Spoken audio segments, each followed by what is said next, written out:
Cup জয় দিয়ে শুরু করেছি মাত্র। আমার বিশ্বাস তোমরাও লাল সবুজের পতাকাটাকে নিয়ে যাবে অনেক দূরে। একটি দেশের ক্রীড়াঙ্গনের পাইপলাইন যতটা মজবুত হবে, সেই দেশের ক্রীড়াঙ্গনের ভবিষ্যৎ ঠিক ততটাই উজ্জ্বল হবে। শেখ কামাল বাংলাদেশ যুব গেমস দিয়ে আমাদের দেশের ক্রীড়াঙ্গনের পাইপলাইনটা আরও শক্তিশালী হবে।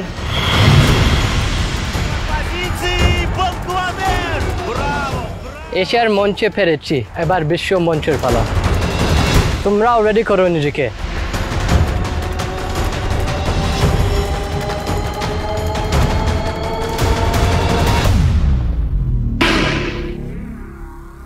ক্যারিয়ারের শুরু থেকেই অলিম্পিকে একটি পদক জয়ের স্বপ্ন দেখছি।